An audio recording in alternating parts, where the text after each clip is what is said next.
GearNetwork.com. This is a Gear Network production.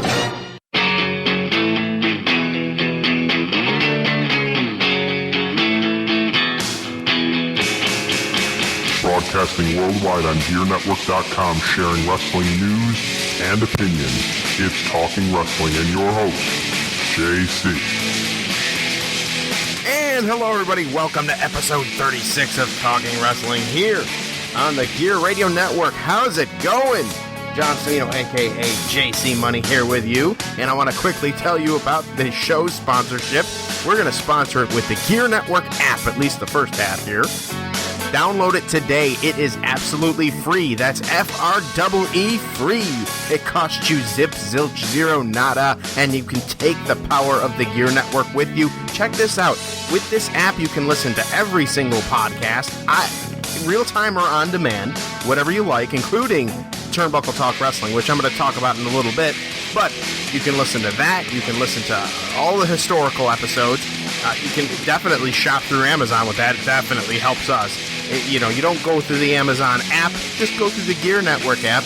Click the little drop down, click Shop Amazon, and you do it right through there, right on your phone. Do it whenever you want. That store is open 24 hours a day, 7 days a week, 365, or in some cases 66 days a year. So thank you very much. That is our sponsorship, and we are off. I'm just going to say this right now. We'll turn the music down right quick here. I want to say thank you very much. The last episode of Talking Wrestling, as each week goes on, my expectations increase a bit, and I try to put out a product that is comparable to that of terrestrial radio in podcast form. I do what I can with this, and I have fun doing it, and that's the most important thing, is that I have fun doing it. And I have a goal in mind, and I have a set number in mind of plays that I would like to have happen. I kind of take that as feedback. The higher the plays, the better the episode. The lower the plays, okay, well, now I need to listen and see exactly what it was. Was it a quality issue? Was it content? Was it, who I had on? Was it, something like that? So I'm very, very pleased that a good 97% of my podcasts, speaking for me, my podcasts, Get Ready America or Talking Wrestling, either meet or exceed the expectations that I set for myself. I'm very happy to see that other shows are doing the same thing on this network, whether it's their expectations that they're meeting or exceeding or doing what they can, like Misguided Musings, for example. I'll use them as an example here. That is a show that I am very, very proud of. From right from the get-go, you could listen to them kind of making their way and getting their stride, and then, recently they've just taken off, and they are doing some really, really good things on that podcast, and I'm very, very happy for them, for the entire crew, whose Twitter handles I don't have, but back to me here. We're talking about me here on my show, damn it. Last episode was episode 35. We talked a little bit about Adam Rose, and we talked in great deal about the IWF locally here. And Big Cat Lemmer was my guest, my tag team partner, if you will, even though we haven't teamed in a match. But, we've always talked about it. Maybe one day, I'll say one day before I turn 40. So we got another 4.5 years before that happens. So Maybe Big Cat one of these days. But in any event, even I can be baffled by the amount of, by the result of some things that I do. I put out last episode of Talking Wrestling about 2 weeks ago now at this point. It is the highest rated Talking Wrestling podcast in history, previously held by Chip Stetson over the course of 2, 3, 4 podcasts. Chip was on, I think, 4 different podcasts, and combined all 4 of those podcasts, if whenever JC and Chip get together, yes, it's a fun time. Over those 4 podcasts, they had the highest number combined. The one episode with Big Cat shattered that. And I don't know I don't know how and I don't know why. I'm just simply going to say thank you. I have no words to describe the amount of joy that I had when I saw those numbers, and the fact that they keep increasing. The positive feedback that I have received has been almost universal for that episode and for the previous episodes, especially this season of Talking Wrestling. So for those of you that are listening, for those of you that are guests, past guests, future guests, and you may not know it yet, I thank every single one of you, because if it wasn't for you listening and buying into Talking Wrestling, Gear Network would not have grown. The crutch for Gear Network was Talking Wrestling. And then from there, we brought on Better Live Than Dead. And then they branched out and kind of, now they've got BLTD Sports and they're doing just a bunch of other different things.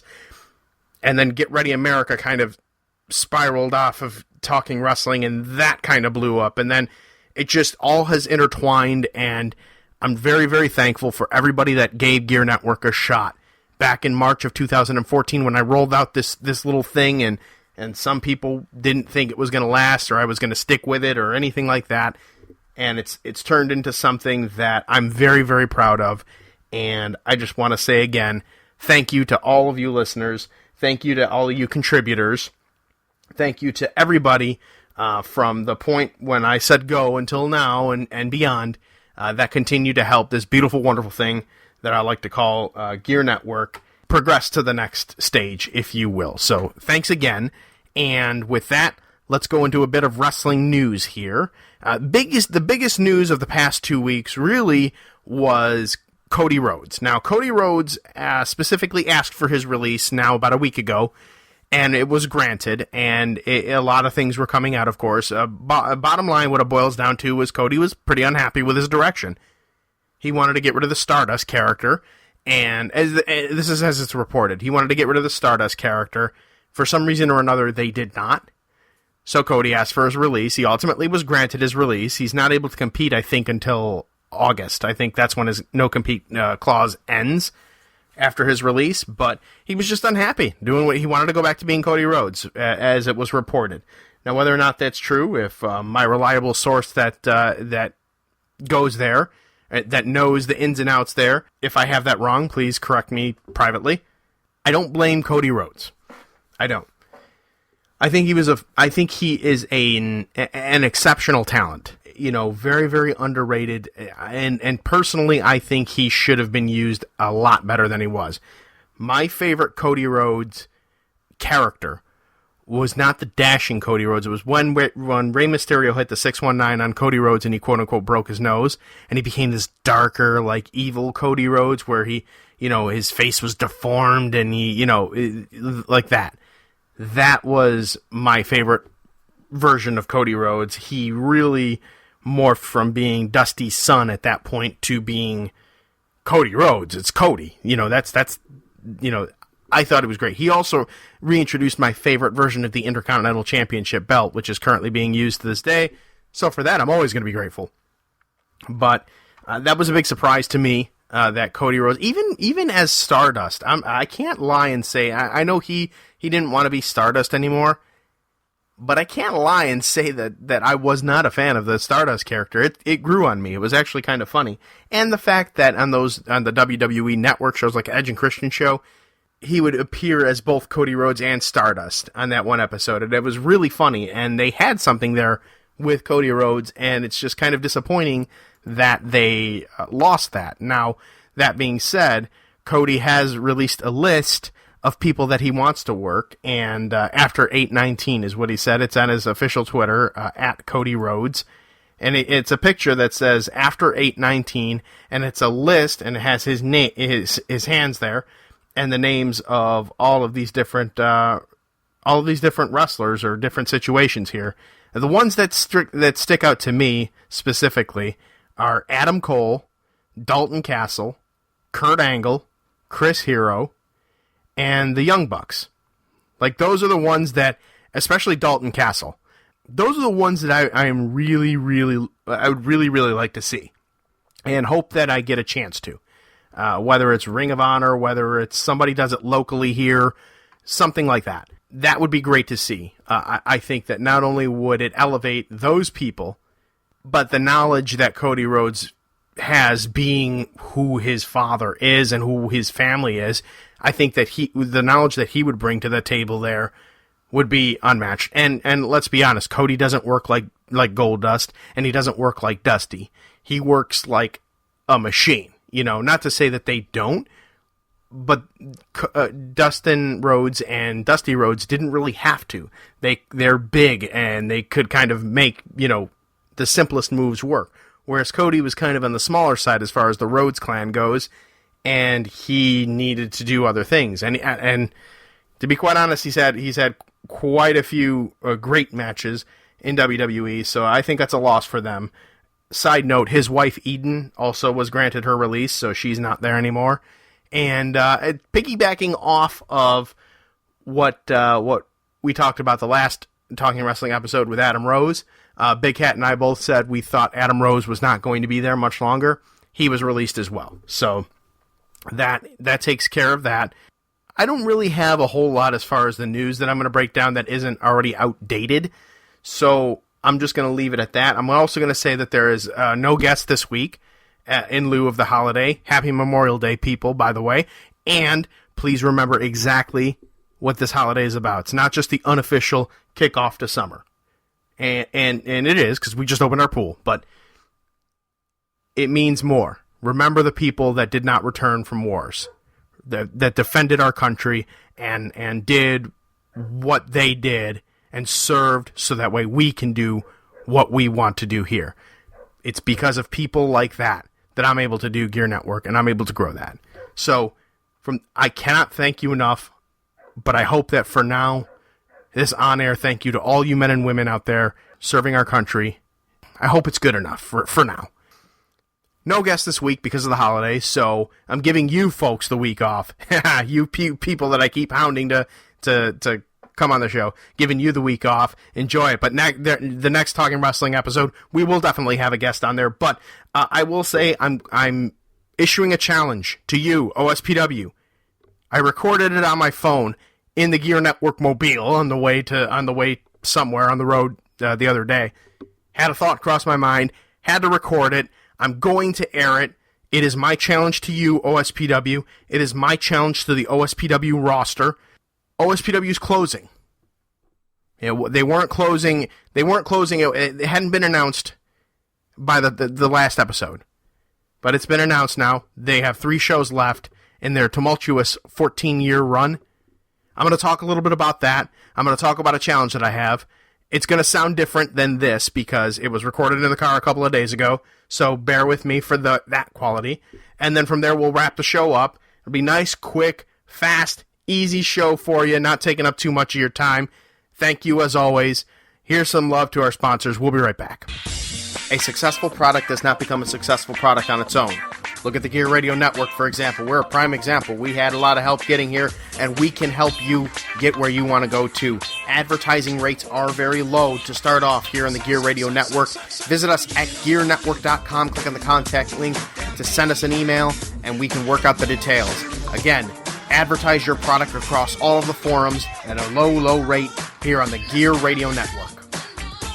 You know, I'm often asked about the logos of the show and Gear Network and everything. It comes to me, JC, where do you get the designs, the cool designs for the show and everything? And I want to tell you, I'm going to tell everybody right now, right here, you heard it here, it is Indie Card Media. Indie Card Media is a local business that specializes in making quality designs for your website or your business. Whatever you do, they can do it. If you need proof, you can look at all of our logos, or you can go to facebook.com/IndieCardMedia to see all of the designs, which include a political banner, because they've done political banners and everything. Nothing is off limits with them.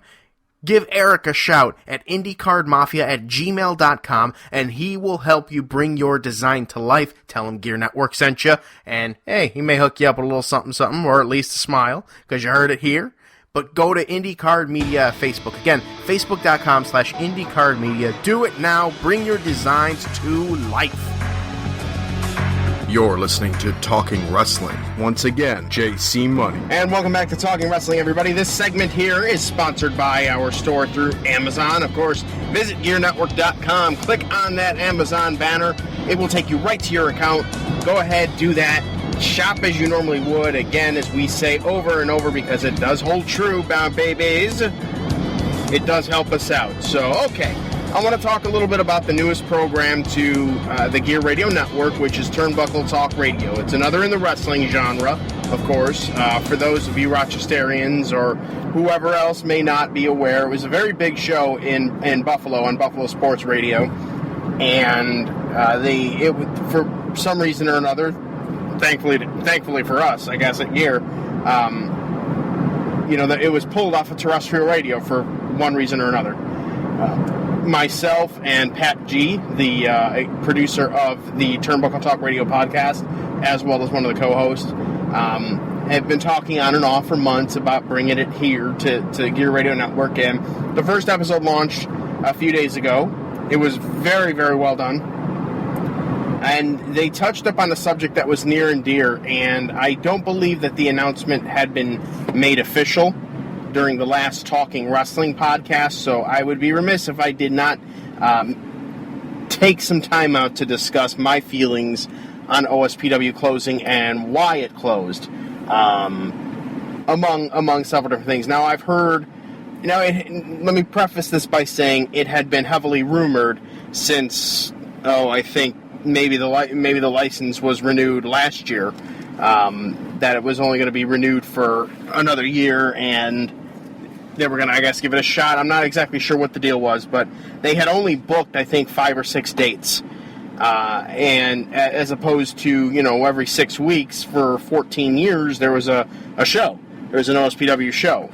It was very consistent as far as that went. So, I'm recording this in the car, by the way, so the sound quality is probably not going to be as good. But I had this on my mind, and I wanted to get this down in podcast form while I'm driving here, so please bear with me. OSPW has been, whether anybody wants to admit it or not, certainly there was a point in time where I would not have admitted it, or wouldn't have cared to have admitted it, but OSPW has left its mark.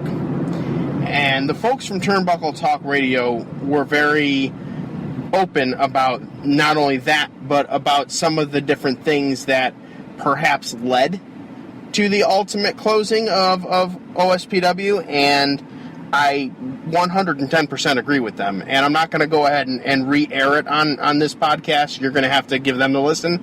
Under our shows on the Gear Network app, go to Turnbuckle Talk Radio and listen. But I will mention a few things that Gabriel Soul said, and it's 100% true.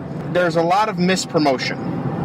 All right, and to be successful in promoting anything, whether it's professional wrestling, whether it's your podcasting network, whether it's anything. I think Soul said it something like this: scared money makes no money, or something like that.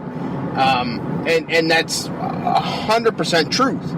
It's 100% truth. You in business, in anything, you have to spend money to make money. And if you don't spend any money, you're not going to make any money. So OSPW habitually has sent out show invites via Facebook.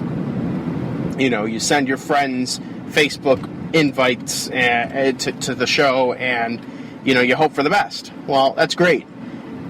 I've sent out several invites for, Gear Network's Facebook page or Talking Wrestling's Facebook page, Get Ready America's Facebook page, JC Money's Facebook page, podcast links, different things like that. I've sent them out to my friends list, and that's all fine and dandy. But the real part of the promotion is spending money on it. In the old days, you would spend money on TV ads, or you would spend money on radio ads. And nowadays, it's, starting to become less and less about that and more about a social network presence. Facebook and Twitter are very good about having paid ads for you to use. You pay Twitter, you pay Facebook, and they will blast your advertisements out to different avenues. You select the market that you're looking for, and you go from there. To my knowledge, OSPW never did that. I don't think that I can't speak for the terrestrial Buffalo airwaves. I'm in Rochester, so I don't know. But I can tell you that any promotion that relies on A, ticket sellers, and B, sharing with their Facebook friends who already know that they're wrestlers and probably won't go to the show anyways for whatever reason, that's doomed to fail. You're doomed to be stagnant. You're doomed to not make money. Never mind the fact that at Old School Pro Wrestling, there was for a good 85% of the time that place existed, was a very old school way of booking it. And when I talk about the Cooper family, who are the owners of Old School Pro Wrestling and as well as performers, I often think of that connection to the Gagnes in AWA, the American Wrestling Association, where Vern Gagne was the champion most of the time. If he wasn't the champion, Greg Gagne was. If Greg Gagne wasn't a title holder, then Nick Bockwinkel was, because he was a close personal friend of Vern Gagne. So on a Western New York independent level, it was very much the 2000s version equivalent of the AWA. Now, you top that off with lack of Facebook promotion, and to be perfectly honest with you, Sean Cooper, aka Deacon, is a very, very, very nice guy. He's a genuinely nice guy. Even as many times as I've said, commented on OSPW's business practices and some things that they, should do better or could do better or whatever, I can't say a horrible thing about Deacon. I cannot. The guy has welcomed me back into his locker room time and time again. He's going to do it again July 9th. And it's just, he's cool like that. And I think a lot of people took advantage of that. I think Deacon, when he absolutely positively had to be, was strict and wasn't afraid to let people know he was the guy in charge. But if he didn't have to be, he wasn't going to be. And I think a lot of the wrong people, played on that. And it's kind of sad in a way, because OSPW, again, 14 years. Independent wrestling, that's big. That's a big milestone. And OSPW has had, a shindy moniker on it a time or two or whatever, but let's be truthful. There's not really one person, I think, or that I can think of, that's at, my I don't want to say my tenure. That's at my tenure. That, over the course of the past 16 years, that has not at least once passed through those OSPW doors. Everybody has been there at one point or another. Some have had shorter stints. Some, like me, have had 7,000 different stints in the company, And you cannot take away from the mark that they will be leaving. Now, here is the challenge, the final challenge that I have for OSPW, the final piece of criticism, the final piece of the puzzle. And I promise you, July 9th, I'm not going to be a ticket seller. I'm personally not going to grab tickets being an hour and a half away and trying to sell them to people to come to the show. I'm stating that for the record right now. I'm not going to do it. I'm also stating for the record that it's a paid booking for me. I'm not going there for free. And I know Gabriel Soul mentioned it on Turnbuckle Talk Radio that OSPW habitually has not paid their talent. That was true. This time, I'm going there and I'm being paid to go there. That was a deal I worked out with them. So that's not going to be a complaint from me. The one thing that I want, and maybe I'm not in any sort of position to demand this because of my tumultuous history with OSPW. They love to hate, they love to hate me. I love to hate, to love to hate, to love them, you know. But the one thing that I want, and the one thing that I'm hoping for, is for OSPW to break the norm. These last 3 shows, you got 3 shows left, and that's it. You're telling people you got 3 shows left, and then you're closing the door. So make those 3 shows the most badass, talked about OSPW shows ever in its history. Make it happen, and it can be done. It really can be done, because there are 2 other places that run in that area. 3 if you include Riverworks. I can't speak to Riverworks. I don't know a whole lot about them, so I'm not going to. But the main show on stage there is Empire State Wrestling. And they regularly draw between 700 and 1,200 people every show there. And how do they do it? They do it by promoting. They do it by spending money to make money. They are, and have been for a very, very long time, the standard bearer of wrestling in Buffalo. That's a fact. OSPW has been the longest running, and there's no denying that, and there's no taking that away from them. But ESW came in after the fact and just blew everybody out of the water with their product, with how they run things, with their draw. Even on terrible months, they draw very well. Whatever their formula is, can be done, and 8 times out of 10 is not done by surrounding promotions. Now, it could be a problem of oversaturation. Everybody and their grandmothers nowadays has a promotion. For Christ's sakes, there's a promotion that I won't name that runs out in the boony hick town of Phelps. And all that proves is that anybody with money and a bunch of untrained people can establish a promotion and be content running somewhere. But if you're not in this business really to make money, first of all, you can't call yourself a pro, so don't call yourself a pro wrestler. And secondly, it's not a business, so don't call it a business. Don't reference it as the business. It's kind of funny. Now I'm kind of going on a little rant about the business and non-talent and whatever. Facebook has this wonderful setting called On This Day. And on this day, as of press recording, I found an old post from about 3 years ago, maybe 2 years ago, saying the usual song and dance that I usually sing about shindy promotions and places that don't pay and people that haven't trained, and using the term the business. And there was a long time wrestler who has some training. He's well known because he was a very good character. As a character, he was very entertaining. As a worker, as a wrestler, he sucked. But as a character, he was very entertaining. One of the best developed characters in the area, and I'll give him that. And I won't mention his name,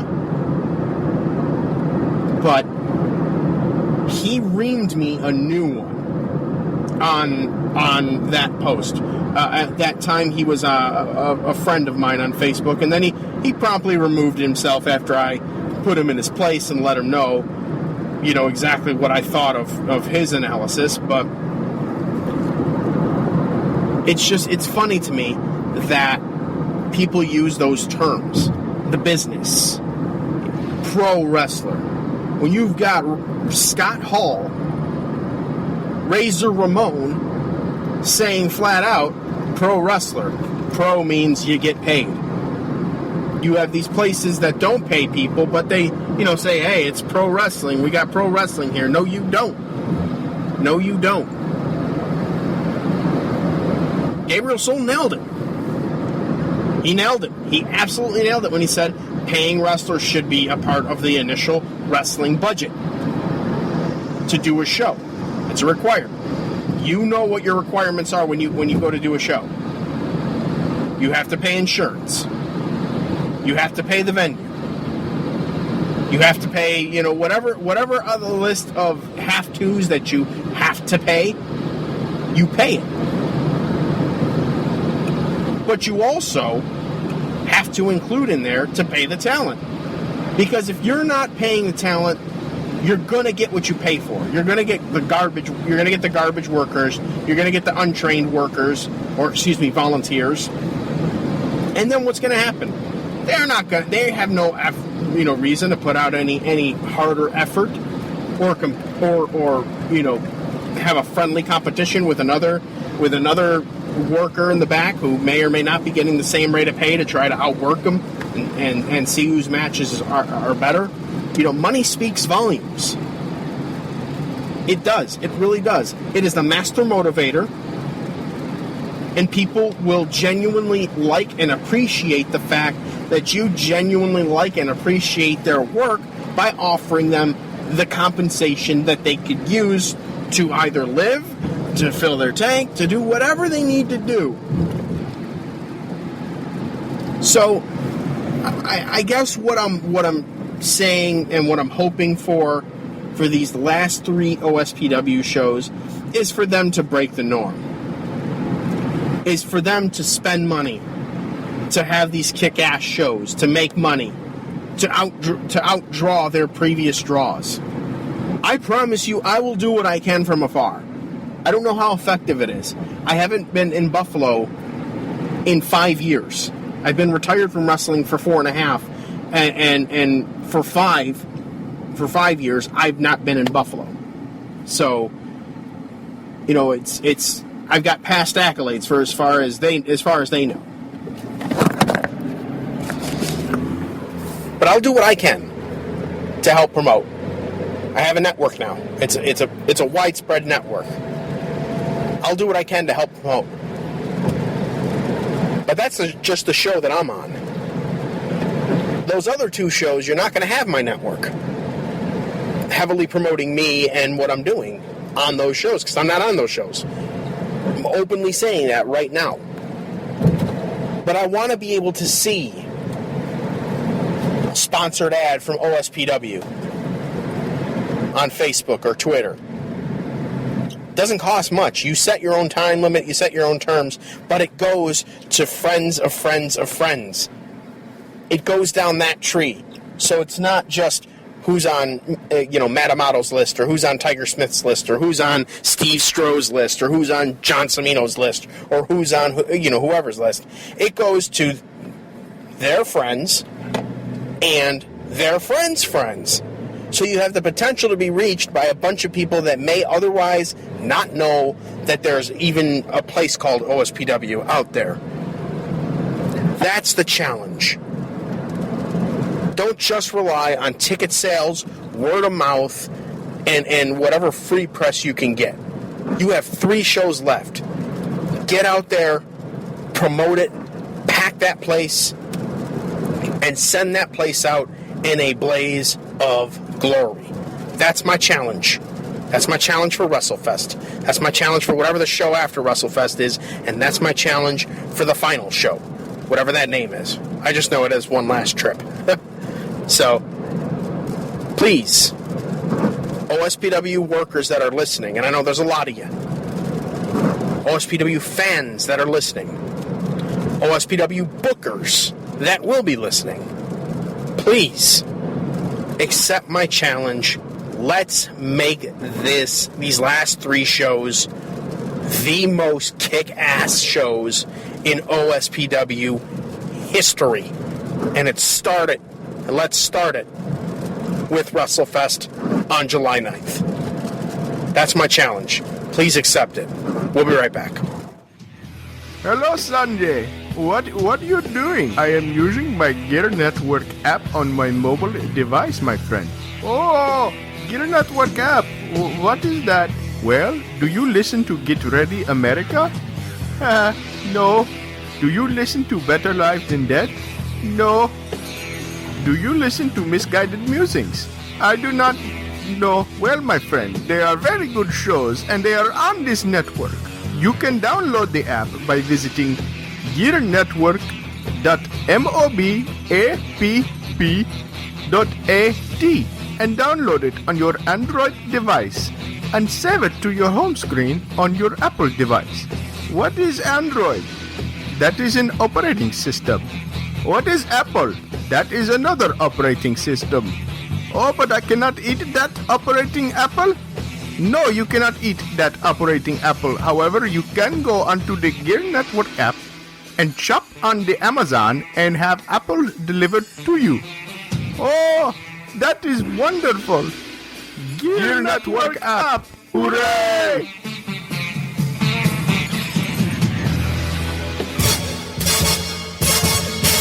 Hey, Dawn, how's it going? Living the dream. I'm actually just getting ready to do this commercial. Oh, you mean the commercial where I tell our listeners to tune into Gear Network every week to listen to our show, Get Ready America? That one?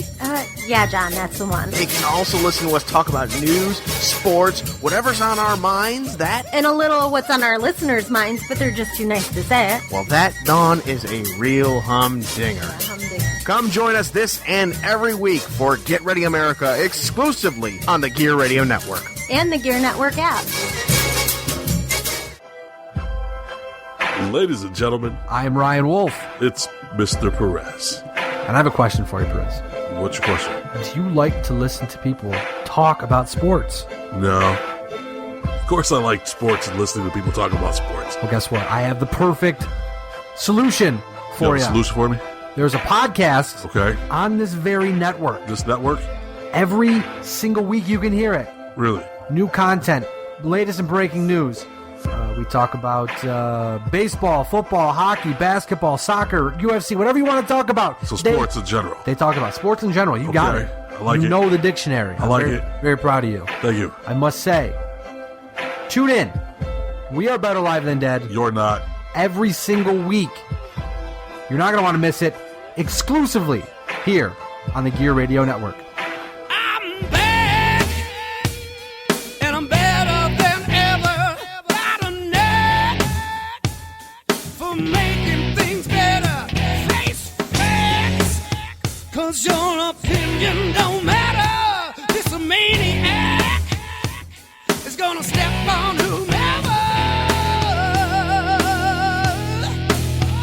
All right, we are back, ladies and gentlemen. Thank you again for tuning in to Talking Wrestling here. And real quick, I want to send out another thank you to the fine folks at the IWF, the International Wrestling Federation. Let me tell you what happened. Last episode, after last episode came out, the owners of the IWF, Jordan Falco, Ron Falco specifically, they took a listen to the IWF, or rather to the IWF related episode there with Big Cat, and they enjoyed it, as did their fans as well. And they put out there that I now have a standing invitation to wrestle at whatever IWF show I want to compete at. So I want to say flat out, first of all, thank you guys for that. You didn't really have to do that, but I certainly appreciate it. And you know, you never say never in pro wrestling. I mean, look at me coming back to OSPW for this one last time versus Tripp. You know, never say never. And so I don't doubt that I won't be in attendance at IWF soon. You know, I'm probably going to wait until after the one last Tripp match with Tripp at OSPW. So. But thank you very much. I truly appreciate that, and you never know. Maybe I'll take you up on that. Maybe I'll challenge for a tag title or something. Maybe I'll go after the world title. Who knows? I have no idea. Wait, Sean Carr's the champion now. I think I'll lay off. He's good. He's good, and I'm old. So, speaking of Sean Carr, I kind of jumped the gun on that one real quick. Let me give you the IWF results for this past Friday. Jay Flyer defeats Ryan Cassidy and Rob Sweet in a triple threat match. Maximo Suave defeats Maddock. Hellcat defeats Jeremy Jensen by submission. Mark House defeats Vince Valor. Bobby Ocean comes out. He doesn't have an opponent. He lays an open challenge, and Mark House decides to come back out there. Great back-and-forth match between the two. Bobby Ocean defeats Mark House in the end. Terrell Kenneth defeats Dewey Murray. Frank the Tank Burlington defeats Coconut Jones in a best-of-3 falls match, or 3 stages of hell match, whichever you prefer. Although I'd like to know what the 3 stages of hell were. Maybe I should inquire about that a little more. Jordan Falco and Beautiful Bee defeated Rex Atkins and Patsy Blue. The Homewreckers defeated Eric Emanon and Super Beast when Super Beast replaced Cassius Cutcher.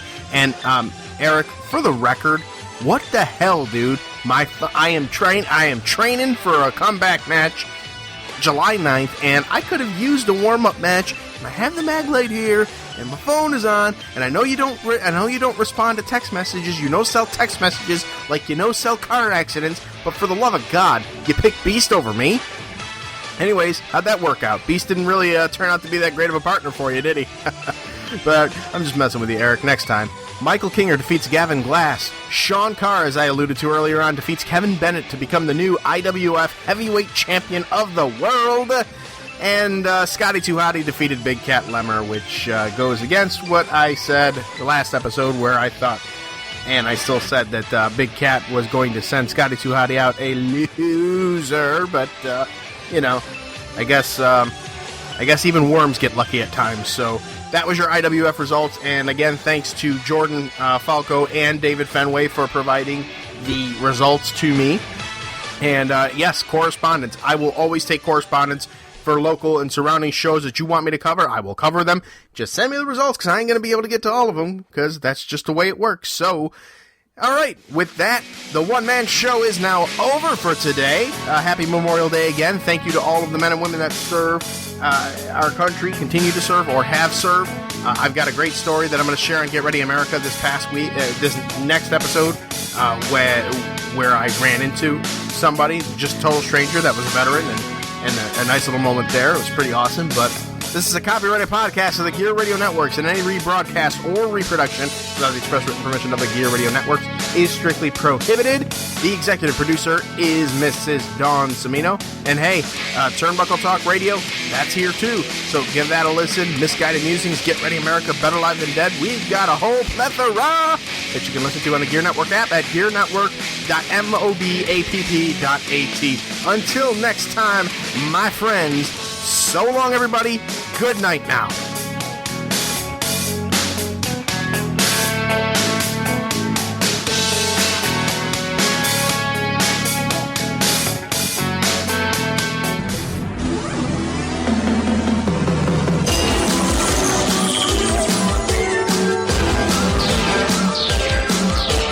The recognized symbol of excellence in sports entertainment. The preceding presentation has been brought to you by the Gear Network.